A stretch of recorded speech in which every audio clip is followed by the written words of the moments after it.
Hello दोस्तों, कैसे हो? आपका स्वागत है त्रिपान स्टडी सेंटर में। आज जो हम करने जा रहे हैं types of ecosystem, the nature and human modified. You have already learned about their component, structure, and function on an ecosystem. Now you can easily identify and study a few ecosystems around you.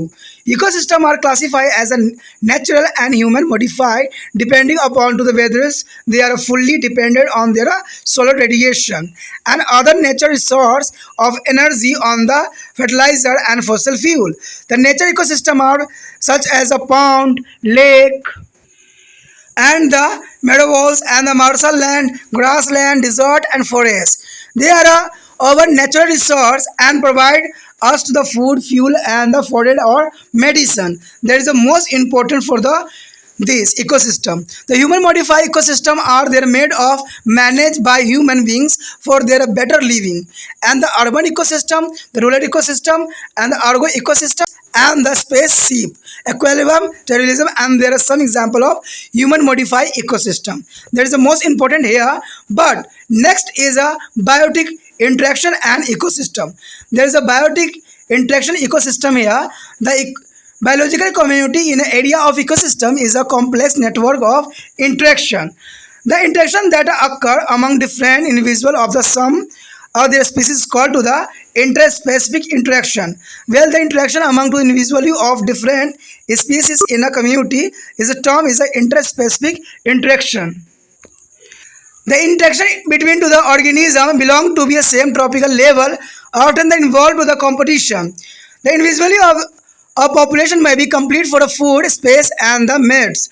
And for example, if a mouse has been eaten by a cat, the other cat competing for this is the resource would be having one less mouse to the prey on. There is snake, another predator of their mice, and would be also have a fever mice to eat during to the night if their cat has a succeed. And direct competition through the between the cat and snake is not to be much as their prey of different time. They also eat a variety of different foods, so competition may be a inter-specific as well as interspecific. And the interspecific relationship may be direct and loss of between to the lion and deer. Indirectly are remoted on the between to elephant and the beetle. There is a battle, and the elephant there is more important here. There is the indirectly competition here, and this is because a interaction between two species and need not be through directly contact due to the connected of nature of ecosystem, and species may be affect to the each other and through the intermediaries such as a share resource are common enemies. A specific term is applied in the interspecific interactions depending upon to the whether the interaction is the beneficial, harmful, and nature to be a individually of the species. The various possible interaction between two species and given here. Here show this table is a possible biological interaction between two species. Their types of interaction and result of on the one species to the other and effect of interaction. Their first is a negative interaction is the monocelism. There is a zero and the one species inhabited while there are other species are unaffected. And there is a second is a predation. Predation is a positive, a predator-prey of relationship. One species predator and benefit will there a second species is prey of harmful. The next is a parasitism. Parasitism is a positive, is beneficial to the one species to parasites and the harmful to the other species, the host. And next is a composition. Composition is a zero, is the best effect of the both species. There is a other is a positive associations. There are positive associations is here is a commercialism. Commercialism is positive. The one species to commercialism benefit while the other species has a natural interaction. And next is a neutralism. There is a neutralism is a zero effect. There neither is a species effect to the other host. Is a neither be harmed nor inhabited. And the next is a mutualism. Mutualism is their positive, is the interaction is the favorable to the both species. And the last is a natural interaction, there is a neutralism. The neutralism is a zero, the neither species effect of the other. The positive is the beneficial and the minus is the harmful and zero is the unaffected to nature. दोस्तों यहाँ पर पानी तंत्र के प्रकार और प्राकृतिक एवं मानव रूपांतरित चीज़ों की बात किया जा रहा है, जो इसमें मैन मेड आ रहा है और नेचुरल आ रहा है। कहते हैं आपको प्राकृतिक और मानव निर्मित रूपांतरित पानी तंत्र के घटकों, संरचना एवं कार्य के जो है आपने पूर्व ही इस बात के बारे में हमने चर्चा किया था पिछले वीडियो में। कहते हैं इनमें आपसी में आसपास के कुछ पारितंत्र तंत्रों की पहचान करते हो और उनका अध्ययन भी कर सकते हो। कहते हैं पारितंत्रों का वर्गीकरण प्राकृतिक या मानव रूपांतरित, उनकी जो है सौर ऊर्जा, अन्य प्राकृतिक ऊर्जा स्रोत एवं उर्वरकों और जीवाश्म ईंधन पर निर्भर करती है, और ये बहुत काफ़ी जरूरी भी हो जाता है। कहते हैं अगर प्राकृतिक पारितंत्र के उदाहरण हम ले तो हमारे समक्ष आता है तालाब, झीलें, चरगाह, दलदल, घास के मैदान, मरुस्थल एवं वन। ये हमारी प्राकृतिक संसाधन है और हमें ये खाद्य, ईंधन, चारा एवं औषधि प्रदान करते हैं। मनुष्य द्वारा परिवर्तित यानी पारितंत्र जो मनुष्य की अपेक्षाकृत अच्छी जीव शैलियों के लिए मनुष्य द्वारा बनाए एवं प्रबंधन किए जाते हैं। कहते हैं नगरीय पारितंत्र जो है ग्रामीण पारितंत्र के जो है कृषि पारितंत्र यानी जलीय, खेत और अंतरिक्ष यान और मानव द्वारा परिवर्तन पारितंत्र पाए जाते हैं। लेकिन दोस्तों यहाँ पर दो तरह के पारितंत्र की बात किया गया है। एक प्राकृतिक पारितंत्र जिसमें तालाब, झीलें, चरगाह, दलदल, घास के मैदान, मरुस्थल बना जाते हैं, और एक जो होता है जिसको मानव निर्मित कहते हैं। ठीक है, मानव निर्मित में जो होता है आपको नगरीय पारितंत्र आ जाता है, ग्रामीण पारितंत्र आ जाता है, कृषि पारितंत्र आ जाता है, जलीय, खेती, अंतरिक्ष यान, मानव द्वारा परिवहन तंत्र बनाए गए हैं। तो ये दो जो पारितंत्र है अपना एक महत्वपूर्ण योगदान देता है, ठीक है, नेचर में, जो कि अपने अपने जगहों पर काफ़ी विशिष्ट होती है। यहाँ पर आगे आ गया है जैव अनंत पारितंत्र क्रियाएं। देखिए जैव के लिए पारितंत्र कहते हैं किसी क्षेत्र का जैविक समुदाय या पारितंत्र पारंपरिक क्रियाओं का एक जटिल जाल क्रम है। यानी जो जैविक क्रियाएं होती है, आपस में क्रियाएं दोस्तों जो होती है वो बहुत ही जटिल है, क्योंकि आपको पता है कि ये क्रियाएं समझना आम बात नहीं है। कहते हैं हर एक जीव दूसरे जीवों पर निर्भर है, लेकिन एक जीव पे कई जीव निर्भर है, ये भी बात यहाँ पर आती है। तो दोनों जो होती है काफ़ी विशिष्ट होती है। कहते हैं एक ही जाति के विभिन्न व्यक्तियों या विशिष्टि के बीच होने वाली पारंपरिक क्रियाओं को जो है अंतरजातीय यानी इंटर स्पेसिफिक अन्य क्रियाएं कहते हैं। जब भी किसी समुदाय में विभिन्न जातियों के व्यक्तियों या विशिष्ट के मध्य होने वाली पारंपरिक क्रियाओं को अंतर पर जाति यानी इंटर जो है स्पेसिफिक अन्य क्रिया कहलाता है। तो इसमें साफ बात यहाँ पर यही बात बताई गई है कि जो देखिए दो जीव होता है, ठीक है, और दो जीव जो है एक ही जीव पे आश्रित होता है, ठीक है, तो क्या कहते हैं इसमें आपस में ही संघर्ष होने लग जाते हैं कि वो उसको खाएगा, वो उसको खाएगा। तो ये काफ़ी इंपॉर्टेंट यहाँ पर बात रखता है। तो यही बात बताई गई थी पहले में कि एक ही जाति के विभिन्न व्यक्ति या विशिष्टि के बीच होने वाली पारंपरिक क्रियाएं होती है इसमें, ठीक है, उसको हम अंतरजातीय यानी अपने ही जाति में जो होता है क्रियाएं होने लग जाती है। देखा जाए तो सिंपल लैंग्वेज में जो अंतर विवाह होता है, जो अपने ही जाति में लोग विवाह करते हैं, वो तो विवाह के कंडीशन में आ गया, लेकिन यहाँ भोजन के रिगार्डिंग आ रहा है। तो मैं तो सिर्फ समझाने के लिए आपको बताया हूँ कि आंतरिक का मतलब जो आपस में ही क्रियाएं करते हैं, ठीक है, और दूसरा जो है अंतर प्रजातीय यानी अपने जाति से छोड़ के दूसरे जाति के साथ, यानी किसी समुदाय विभिन्न जातियों से व्यक्तियों या विशिष्टि के मध्य होने वाली, यानी अपने जात को छोड़ के दूसरे जाति से समष्टि की जाती है, उसको अंतर प्रजातीय कहा जाता है। इसको हम इंटर स्पेसिफिक कहते हैं। तो ये बात काफ़ी आपको क्लियर हो जाना चाहिए, इसमें कोई डाउट आपको नहीं होगा। कहते हैं अगर देखा जाए तो जिन जीवों में पोषण रीति एक ही होती है उनमें अनेक क्रियाएं के कारण प्रायः प्रतिसंघर्ष होती रहती है। तो ये प्रतिसंघर्ष तो होना एक अनिवार्य क्रिया है। आज हर एक जो व्यक्ति अपने आप को ऊपर उठाने की कोशिश करता है तो उसमें प्रतिस्पर्धा बनी रहती है। कहते हैं एक समुदाय के विशेष खाद्य स्थान और संगम के लिए एक दूसरे से संघर्ष होते रहते हैं। उदाहरण के लिए अगर हम देखे जाए तो यदि एक बिल्ली एक चूहा खा सकती है, देखिए एक बिल्ली जो है एक चूहा को खा सकती है, लेकिन दूसरी बिल्ली जो इस चूहे को खाने का प्रयास कर रही होती है उनके लिए शिकार एक चूहा कम पड़ जाता है। अगर देखा जाए दूसरी बात, ये तो था जो अंतरजातीय होता है संघर्ष, लेकिन अब जो है जो दूसरा है जो बाहरी होती है, ठीक है, जो अपने जात से नहीं होता। जैसे कि यहाँ पर सांप और चूहा की बात ली गई है। सांप भी चूहे को खाता है, आपको पता है सांप भी चूहा को खाता है, यानी वह दूसरा परभक्षी है। अंत इसके लिए रात में भोजन के लिए जो है एक चूहा कम पड़ जाएगा। यदि बिल्ली चूहे को खाने में सफल हो जाती है तो वैसे तो बिल्ली को सांप के बीच प्रतिस्पर्धा प्रतियोगिता उतनी अधिक नहीं है, क्योंकि उसके शिकार करने का समय अलग अलग है। ठीक है दोस्तों, ये बात बहुत इंपॉर्टेंट है। वो दोनों और भी कई प्रकार के खाद्य पदार्थ खाते हैं, इसलिए यहाँ की प्रतियोगिता है यह अंतर जातीय के साथ साथ अंतरजातीय भी हो सकता है। देखिए अंतर का मतलब होता है, ठीक है, और अंतरा यानी दूसरे, दूसरे जाति के साथ प्रतिस्पर्धा। जैसे अगर मान लीजिए चूहा एक है और दो बिल्ली खाने वाला है, तो ये अंतर जातीय हो गया। लेकिन अंतरा क्या हुआ, जैसे कि बिल्ली हो गया, एक चूहा हो गया, ये दोनों अलग अलग टाइम के थे, अलग अलग जाति के थे, दोनों का खाने का डिफरेंट तरीके हैं, लेकिन इसमें खाना किसको है, चूहा को ही खाना है। तो ये चीज़ें जो होती है बहुत काफ़ी इंपॉर्टेंट रहती है आपके लिए।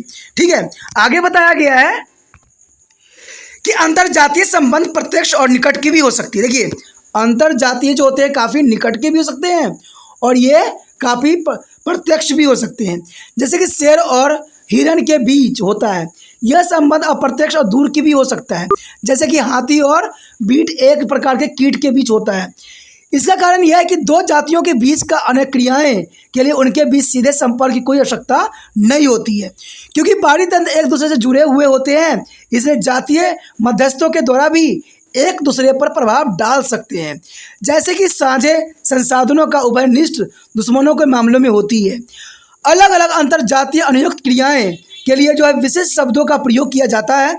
यह इस तथ्य पर निर्भर करता है कि अनुक्रियाओं के जातियों के विशिष्ट के लिए लाभदायक है, हानिकारक है, या लाभ हानि से रहित है।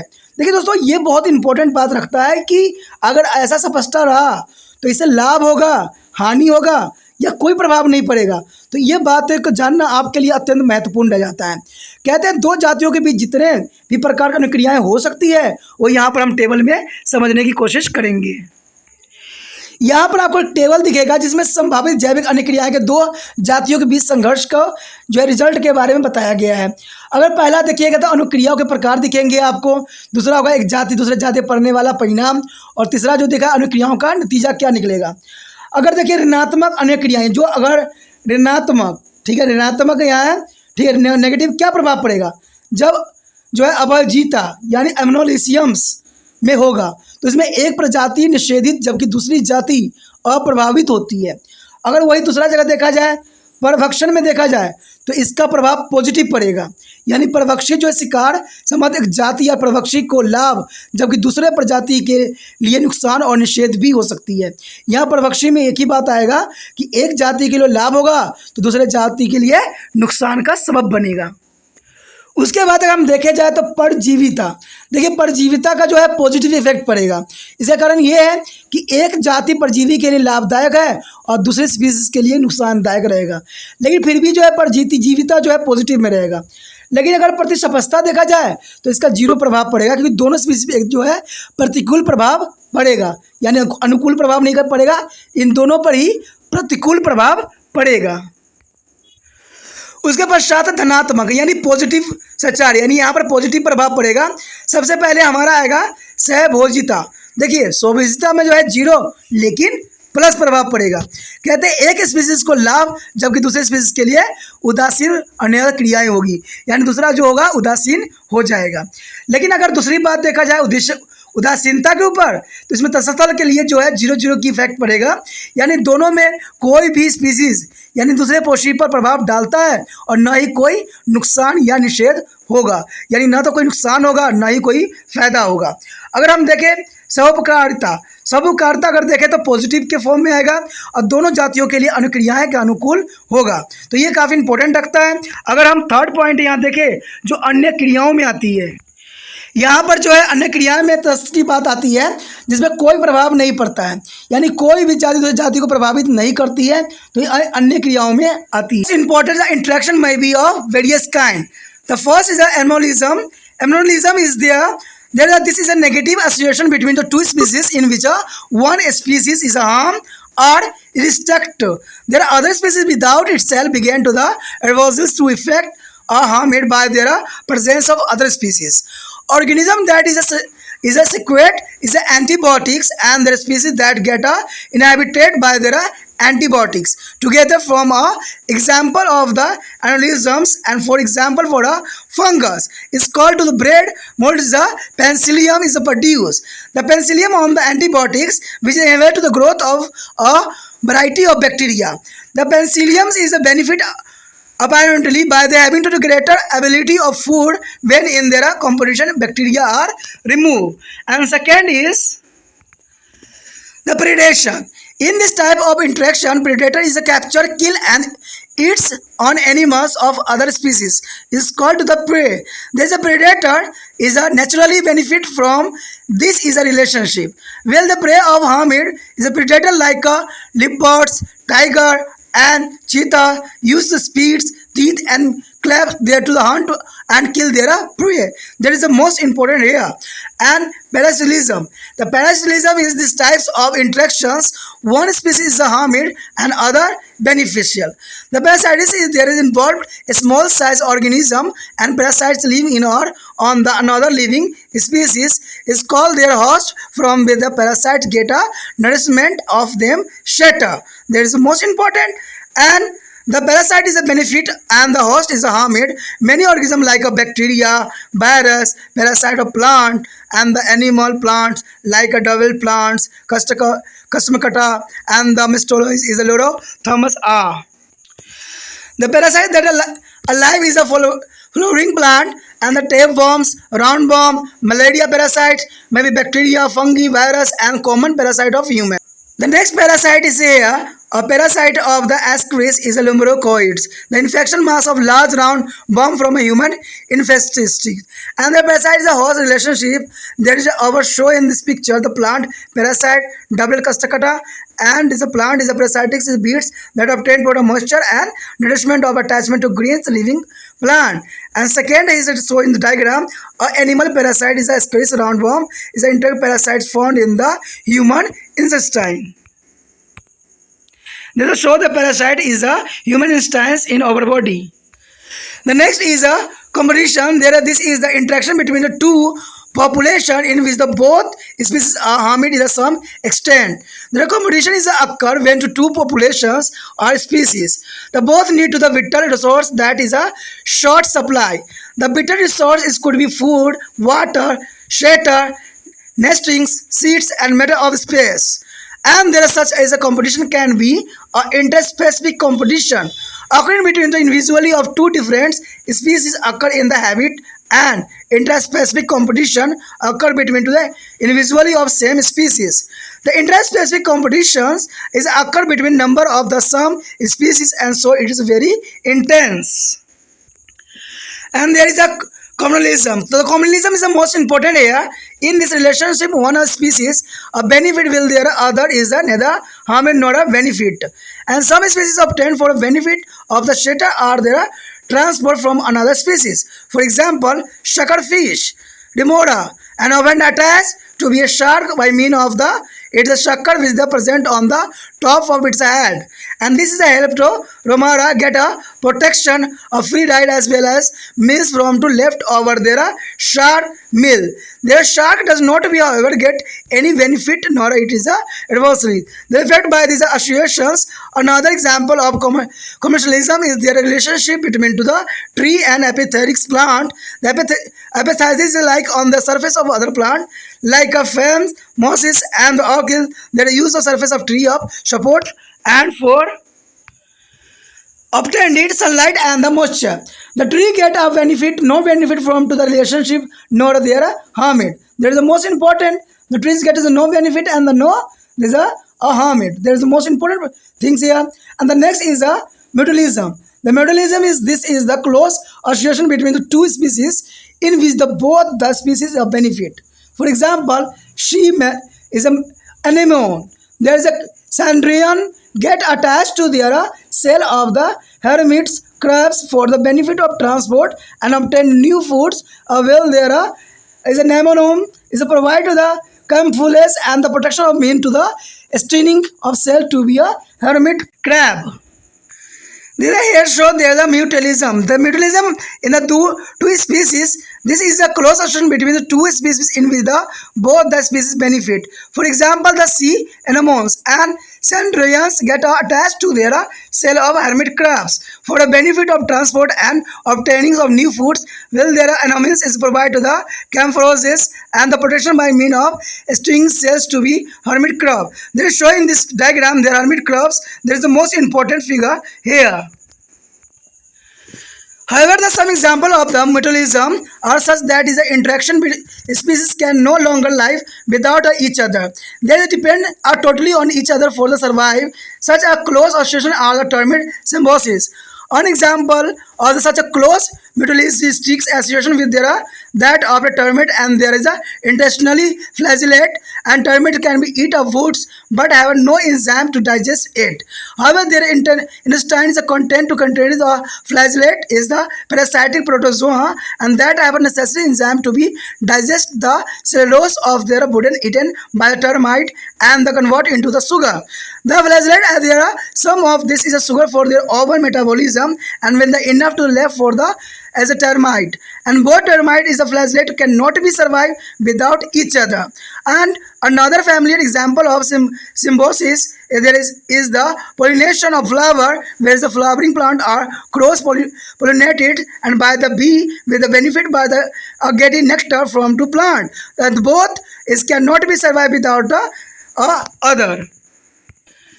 देखिए दोस्तों, इसका बारे में जानना अत्यंत महत्वपूर्ण है कि अभिजीता होती क्या है और उसका क्या कार्य प्रणाली होती है। कहते हैं यह दो स्पीसीज के बीच एक नकारात्मक ऋणात्मक सहचार्य होता है, यानी सहभागिता होता है। कहते हैं इसका नेगेटिव भी प्रभाव पड़ता है और पॉजिटिव प्रभाव भी देखने को मिलता है, जिसमें एक जाति दूसरे जाति को हानि पहुंचाती है। यही संसार का नियम है, उस पर रोक लगाती है लेकिन उसमें अपने ऊपर कोई प्रतिकूल असर नहीं पड़ने देता है। कहते हैं ये जिंदगी का एक सबब है और ये इंसान में भी पाया जाता है कि लोग दूसरे पर प्रभाव तो डाल देते हैं लेकिन अपने पर कोई भी प्रतिकूल प्रभाव पड़ने नहीं देते हैं। तो यही चीज़ें आगे भी काम आती है। कहते हैं अपने पर प्रतिकूल प्रभाव पड़ने या अन्य स्पीशीज की मौजूदगी के कारण नुकसान हो सकता है। कहते हैं प्रति जैविक का स्मरण करने वाले जीव और इसके लिए संबंधित होने वाले जीव दोनों मिलकर जो है अभिजीता का उदाहरण प्रस्तुत कर सकते हैं। यानी एक को नुकसान होने वाला जीव और बेनिफिट वाला जीव जो है दोनों मिलके अभिजीता का उदाहरण प्रस्तुत कर सकते हैं। उदाहरण के लिए एक कवक को ही ले, जिसमें बड़े फंफूदी या पेनिसिलियम्स कहा जाता है। यह कवक पेनिसिलियम नामक प्रतिजैविक उत्पन्न करती है जो कई प्रकार के जीवाणुओं की वृद्धि को संदीप्त करता है यानी रोकती है। इसे इसका प्रत्यक्ष लाभ भी होता है और जो है जीवाणुओं के प्रति स्पर्शता को हटा भी जाने के कारण पेनिसिलिन को अपने लिए अधिक मात्रा में खाद्य पदार्थ उपलब्ध भी हो जाता है। तो देखिए कितना इंपॉर्टेंट बात रह गया, पेनिसिलिन का एग्जाम्पल लिया गया है कि पेनिसिलिन जो है एक एंटीबॉडी की तरह काम भी करता है और ये अपना जब जो उपयोग करता है वो उसको भोजन के लिए भी पर्याप्त होता है। यानी दोनों में जो है अभिजीता यानी दोनों का प्रतियुक्त लगा रहता है। दूसरी बात हमारे समक्ष आता है परभक्षण। देखिए परभक्षण इस प्रकार की पारंपरिक क्रियाओं में परभक्षी अपने से भिन्न जाति के प्राणी जिसे शिकार कहा जाता है को पकड़ता है और मारता और खाता है, क्योंकि ये तो परभक्षियों का काम होता है। इस संबंध में परभक्षी को सहज रूप से लाभ पहुंचता है जबकि शिकार को सदैव नुकसान ही होता है क्योंकि शिकार को अपना जान गंवाना पड़ता है। कहते हैं तेंदुआ, बाघ और चीता जैसे परभक्षी तेज गति, दांत और जो है नखून पंजों का प्रयोग करके शिकार का आखेट करने के लिए करते हैं, उसे मार देते हैं। कहते हैं कुदरत ने उनको इसी प्रकार बनाया भी है तो आखेट करें और उनको जो है अपने तेज नखून से और तेज दांतों से जो है खत्म कर दे। तो ये तो उनका एक प्राकृतिक नेचर है। अगर यही बात हम देखें परजीविता के लिए तो परजीविता इस अनुक्रिया में एक जाति को हानि होती है और दूसरे जाति को लाभ होती है। कहते हैं परजीविता छोटे आकार के जीवों या परजीवियों में होने वाली क्रियाएं होती है जो दूसरे जातियों के अंदर या उस पर जीवित रहते हैं। परजीविता जिसके अंदर या जिस पर रहते हैं उसे परपोषी कहा जाता है, जैसे कि परजीविता को अपना पोषण प्रायः आश्रय भी मिल जाता है। इसमें अमर बेल सबसे अच्छा एग्जाम्पल है जो आपको पता है कि पेड़ के ऊपर जो है पौधे के बनाए हुआ भोजन को ग्रहण करके अपना जीवन यापन करता है। इसमें पौधों को हानि होता है और जो अमरबेल होता है उसको पोषण प्राप्त होती है। यानी एक जाति को हानि हो रही होती है तो दूसरे जाति को इससे लाभ होता है। कहते हैं यहाँ पर जीती लाभांतरित होते हैं और परपोषी को हानि होता है। बहुत से जीव जैसे जीवाणु और विषाणु पौधे चित्र और आपको दिखाया भी गया है। जैसे आपको पता है कि अमरबेल जो है पादप यानी कटमकुटा जो होती है, ठीक है, और मिस्टोमा लेडेंथर परजीवी पादप जो पुष्पों के पादपों पर जीवन यापन करते हैं। इसमें फीता कुंभी, गोल कुंभी, मलेरिया परजीवी, अनेकों जीवाणु, कवक और विषाणु मानव के परजीवी, ये सारे के सारे एग्जाम्पल हैं जो दूसरे जीवों पे आश्रित होते हैं और दूसरे जीवों को नुकसान पहुंचाते हैं। सिंपल अगर आप देखो तो आपको पता है कि हमारे पेट में कीड़े जो होते हैं वो हमें नुकसान पहुंचाते हैं और हमारे न्यूट्रिशन को भी खाते हैं और हमें कमज़ोर भी करते हैं। दूसरी बात लिया जाए मलेरिया परजीवी की, मलेरिया परजीवी हमसे खून भी पीते हैं और अपने बच्चे को हमारे अंदर इंसेक्ट भी कर देते हैं, जिसकी वजह से क्या होता है हमें मलेरिया हो जाता है। तो कहते हैं हमें नुकसान भी दे रहे होते हैं और वो अपना जो है मुनाफा करते हैं। तो ये सारे एग्जाम्पल है, लेकिन देखते हैं हमारे यहाँ पर चित्र से भी आप समझ सकते हो। यहाँ पर आपको दो चित्र दिखाया गया है। एक जो चित्र है अमरबेल एक झाड़ी पर जो है परजीवी पादप के रूप में वृद्धि करता हुआ दिखाया गया है, जो कि पौधों के पत्तियों से अपने न्यूट्रिशन लेके जो है वृद्धि करता है। इसका जड़ कहीं भी अटैच नहीं होता, ये धरती से कभी भी अटैच नहीं रहता। ये पौधे के ऊपर जो पौधे भोजन बनाते हैं उसको खा के अपना जीवन यापन करता है और पौधों को नुकसान पहुंचाता है और अपने आप को आगे बढ़ाता है। दूसरा आप देख सकते हो कि अमरबेल बिना पत्ते वाला पादप घास वृक्ष के पत्तों पर रहने वाला दिखाया गया है, जो कि सिंपल दिखाया गया है। तो ये भी एक इम्पोर्टेंट हो सकता है, जिसे हम ग्रास ट्री भी कहते हैं। उसके बाद आपके समक्ष ये कीट से तो आपको पहचान ही होगा कि ये कीट जो होता है एस्केरियस लोमेकिडियस का असंक्रमण मानवग्राही प्रांत वाले गोलकुम्मी है। ये जो है इंसानों के आंतड़ियों में पाया जाता है, आंत में पाया जाता है। तो ये कीड़े से तो आप भली बातें परिचित ही होंगे। इसी वजह से बच्चों को जो होता है हर 6 महीने के बाद दवाई दी जाती है कि बच्चों में ये कीड़ा ना पनपे, क्योंकि ये कीड़े जो होते हैं बच्चों के खून को पीते रहते हैं और अपना जीवन यापन करते हैं। उसके बाद है सपस्ता। देखिए प्रतियोगिता का अर्थ यही होता है कंपटीशन। कहते हैं ये दो समुदाय के बीच में क्रियाएं हैं जिसमें कुछ हद तक दोनों को हानि ही होती है। जब दो समुदाय स्पीसीज को किसी ऐसे अनिवार्य संसाधन की जरूरत होती है जो कम मात्रा में उपलब्ध होते हैं तो उनके पाने के लिए दोनों के बीच हमेशा ही संघर्ष होता है। ठीक है, मान लीजिए एक वस्तु है लेकिन उसके पाने वाला दो है, तो अब दोनों में संघर्ष तो होगा ही होगा। जो जीतेगा वो उसको प्राप्त करेगा। तो ये संघर्ष को हम प्रतियोगिता के नाम देते हैं। यह अनिवार्य जो है संसाधन खाद्य, जल, आश्रय, विश्राम स्थल और जो संगम साथी या स्थान हो सकता है। ऐसे अवस्था को निम्न प्रकार के हो सकते हैं जैसे कि यहाँ पर कुछ बताए गए हैं। पहला तो हमारा आता है अंतरजातीय प्रतियोगिता। देखिए यहाँ किसी एक आवास के भी दो विभिन्न जातियों के बीच होने वाले सपस्ता होती है। यहाँ कहा जाता है कि अंतरजातीय प्रतियोगिता पर एक ही जाति के विशिष्ट के बीच होने वाले सपस्ता होती है। इसमें एक ही जाति की होती है। मान लीजिए एक चूहा है और दो बिल्ली खाने वाला है, तो दोनों आपस में लड़ेगी और लड़ने की वजह से क्या होगा, चूहा भाग जाएगा। चाहे आपने एक बिल्ली की कहानी और बंदर की कहानी तो सुना ही होगा। उसमें एक रोटी के लिए दो बिल्लियाँ आपस में लड़ रही होती है, तो बंदर आ जाता है और बंदर जो है सारा फायदा उठा के चला जाता है। तो यही बात आ जाती है कि यहाँ पर दो जो है अंतरजातियों में संघर्ष होती है, तो तीसरा जो है फायदा उठा के जाता है। तो यही काफ़ी तीव्र या प्रचंड भी हो सकती है, यानी घातक भी सिद्ध हो सकती है। उसके बाद है सहभोजिता। देखिए सहभोजिता क्या है। सहभोजिता जो होती है दोस्तों इस प्रकार के जो है संबंध में एक जाति को तो लाभ मिलती है जबकि दूसरी जाति को लाभ और होता है और ना ही हानि होती है। यानी एक जाति को लाभ ही लाभ होता है और दूसरी जाति को ना तो लाभ होता है और न ही हानि होती है। कुछ जाति अन्य जाति के आश्रय परिवर्तन या एक स्थान से दूसरे स्थान पर आने जाने का लाभ पड़ती है। उदाहरण के लिए हम चुजक मछली या रोमारा को ले, जो कि अपने शीश के शिखर पर मौजूद चुस्कों के द्वारा प्रायः शार्क नामक मछली से चिपक जाता है और इससे रोमोर के संरक्षक जो है मुक्त की सवारी के साथ साथ शार्क के भोजन से भी बचा हुआ भोजन भी मिल जाता है। तो देखिए कितना इंपॉर्टेंट बात बताई गई है यहाँ पर इसके लिए। यानी यहाँ पर जो रोमोरा है, रोमोरा जो एक बहुत ही विशेष प्रकार के फिश होती है जो कि क्या करती है, शार्क के शरीर में चिपक जाती है। अब शार्क के शरीर में चिपक के ही रहेगी तो शार्क से खाने से भी बच जाएगी और जो शार्क खाना खाएगा उससे जो मिला हुआ कुछ पदार्थ होगा वो भी उसको मिल जाएगा। तो देखिए इसमें क्या हुआ कि इसमें ना तो शार्क को हानि हुई ना उस मछली को हानि हुई, दोनों के दोनों अपना जीवन यापन कर लिए। तो इसे जो रोमाना ने एक बहुत अच्छा यहाँ उदाहरण प्रस्तुत किया है। अगर दूसरी ओर शार्क को इसे कोई लाभ नहीं मिलता है और न ही इस प्रकार का सचारे से शार्क पर कोई प्रतिकूल प्रभाव भी पड़ता है। तो इसे सहभोजिता का दूसरा उदाहरण वृक्षों में अंतरपादपीय पौधे के बीच संबंध, यानी अधिपादप जो है अन्य पौधे जैसे फान, मांस और शैकड़ों की सतह पर रहते हैं और विश्व की सतह पर जो है उपयोग आलंबन तथा सूर्य के प्रकाश और नमी प्राप्त करते हैं। इस संबंध में वृक्ष को कोई लाभ तो नहीं मिलती है और न ही उसे कोई हानि पहुंचती है। तो ये तो है सहभाजिता। उसके पश्चात आता है सहोपकारिता। देखिए सहोपकारिता मतलब होता है किसी में उपकार करना, यानी मेयोलॉजिज्म। यह दो जातियों के बीच का एक निकट गहरा सहचार्य होता है जिसमें दोनों को लाभ मिलती है। उदाहरण के लिए समुद्री अगर एनोमोना और एक एनोडेरिया प्राणी को ले तो ये साधु हेरमिट केकड़ों के कवच से चिपक कर परिवहन और अन्य खाद्य पदार्थ को लाभ उठाता है, जबकि समुद्री एनोफिलन साधु केकड़ा और स्मलमार जो है प्रदान करता है तथा ये दशकारी यानी डंक मारने वाली कोशिकाओं द्वारा संरक्षण भी रहता है, जैसे कि आपको यहाँ पर दिखाया भी गया है चित्र में। देखिए ये दोनों ही जो है एक दूसरे के लिए सदैव लाभांतरित करते हैं और दोनों को इससे लाभ पहुँचता है। इसमें जो है एनीमोना और जो नाइडोरिया प्राणी जो दोनों के दोनों जो है बहुत काफ़ी चिपक के रहते हैं और अपना जो है भोजन प्राप्त करते हैं। इनसे दोनों को कोई किसी प्रकार की हानि नहीं होती है, तो इसी को हम सहकारिता कहते हैं।